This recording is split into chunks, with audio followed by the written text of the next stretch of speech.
नमस्ते दोस्तों, आगे जाएं उससे पहले आज की वीडियो में जो अभी तक हमने टर्म्स यूज करे हैं उनको एक बार समराइज कर देते हैं ताकि आप जब भी इस कोर्स को देखें तो इस वीडियो के थ्रू कोई भी टर्म आप भूल रहे हो तो याद कर सके।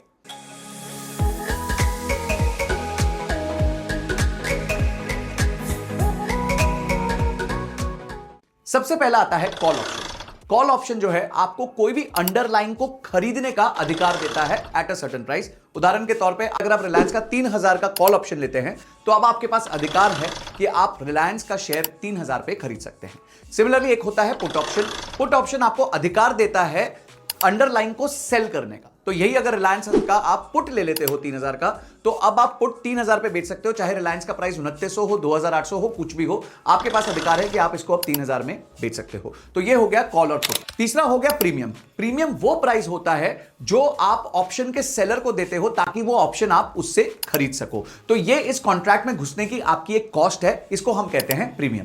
नेक्स्ट है स्पॉट प्राइस। स्पॉट प्राइस यानी जो भी अंडरलाइन है, जैसे हमने रिलायंस का एग्जांपल लिया, तो रिलायंस का आज मार्केट में प्राइस क्या चल रहा है उसे हम कहते हैं स्पॉट यानी आज का प्राइस।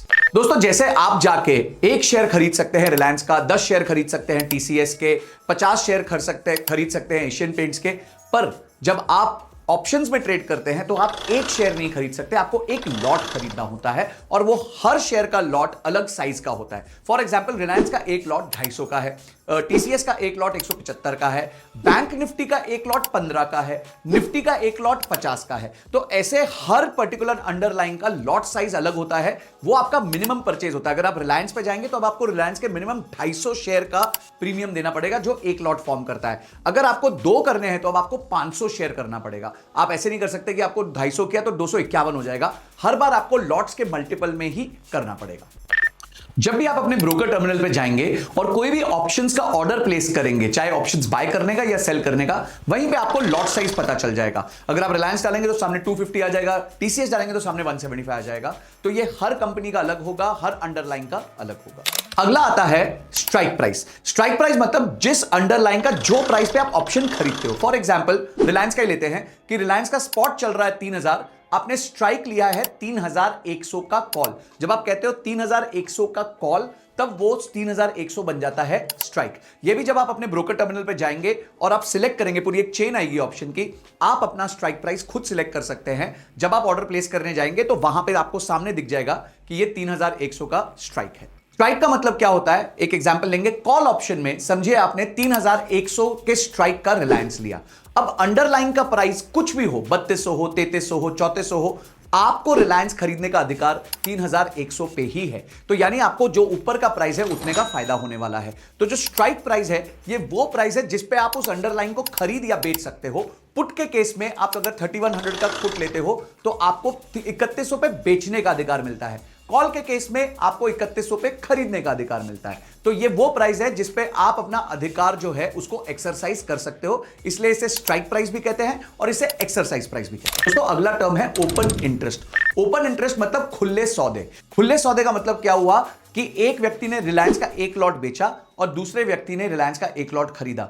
जब ये ट्रांजैक्शन कंप्लीट हो जाता है, इससे डेवलप होता है एक ओपन इंटरेस्ट। ऐसे लाखों ओपन इंटरेस्ट डेवलप होते हैं अलग अलग स्ट्राइक प्राइस पे। हो सकता है रिलायंस का 3100 का भी स्ट्राइक प्राइस है, 3120 का, 3140 का, 3160 का, हर लेवल पे आपको ओपन इंटरेस्ट दिखता है। और जहां पे ओपन इंटरेस्ट सबसे ज्यादा होता है वहीं पे डिमांड सप्लाई की सबसे ज्यादा मैचिंग हो रही होती है। अगर मैं इसका एक एग्जांपल दूं, एक रियल एस्टेट का एरिया है, एक एरिया है जहां पे नया प्लॉट कटना चालू है या नई बिल्डिंग चालू है, जहां पे अपार्टमेंट्स बिक रहे हैं, वहां पे जब आप ज्यादा वॉल्यूम देखते हैं कि बहुत सारे लोग सेल भी कर रहे हैं, बहुत सारे लोग बाय भी कर रहे हैं, तब आप वहां पे खरीदना चाहते हैं क्योंकि आपको वहां का प्रोस्पेक्ट बेटर लगता है। इसी तरीके से ऑप्शंस में भी ओपन इंटरेस्ट जब कहीं आता है या ओपन इंटरेस्ट कहीं बहुत ज्यादा आता है, उसकी अपनी एक सिग्निफिकेंस होती है जो मैं आपको ओपन इंटरेस्ट के टाइम पे सिखाऊंगा कि उसकी सिग्निफिकेंस क्या है। पर ओपन इंटरेस्ट क्रिएट कैसे होता है, जब एक सेलर एक लॉट बेचता है और एक बायर एक लॉट खरीदता है, इस पूरे सौदे को एक सिंगल ओपन इंटरेस्ट कहते हैं।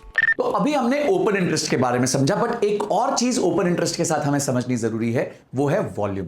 देखिए, ओपन इंटरेस्ट और वॉल्यूम में क्या फर्क होता है वो मैं आपको सिंपल उदाहरण से समझाता हूं। ओपन इंटरेस्ट हमने समझा कि एक पर्टिकुलर स्ट्राइक प्राइस पे कितने बायर और कितने सेलर ने एक कॉन्ट्रैक्ट सौदा बना के रख दिया है, बट ये नेसेसरी नहीं है कि ये ड्यूरिंग द डे ये नंबर चेंज ना हो। तो क्या होता है कि जब ड्यूरिंग द डे ट्रांजैक्शंस होते हैं, ड्यूरिंग द डे एक सेलर बाय करता है, एक बायर सेल करता है, फिर से वो बाय करता है, फिर से सेल करता है, बहुत सारे लोग पार्टिसिपेट करते हैं, बहुत बहुत सारे लोग पोजीशंस क्रिएट करते हैं, स्क्वायर ऑफ करते हैं। तो फॉर एग्जांपल ये हो सकता है कि उस दिन के अंदर 10,000 वॉल्यूम्स ट्रांजैक्शन हुई हो, पर ओपन इंटरेस्ट फाइनली 4,000 ही रह गया हो, क्योंकि बाकी लोगों ने अपनी जो पोजीशंस है वो स्क्वायर कर दी, खत्म कर दी। तो एक बायर सेलर क्रिएट हुए, पर ड्यूरिंग द डे ही वो बायर सेलर चले गए, फिर से वो बायर सेलर बन के आए, फिर से चले गए। तो ये जो नंबर ऑफ ट्रांजैक्शंस है वो हो जाती है वॉल्यूम, पर finally at the end of the day जो सिचुएशन बचती है, जितने ओपन पोजीशंस होती है, जितने ओपन बायर और सेलर एक पोजीशन पे होते हैं, वो ओपन इंटरेस्ट होता है। तो ओपन इंटरेस्ट आपको एक लॉन्ग टर्म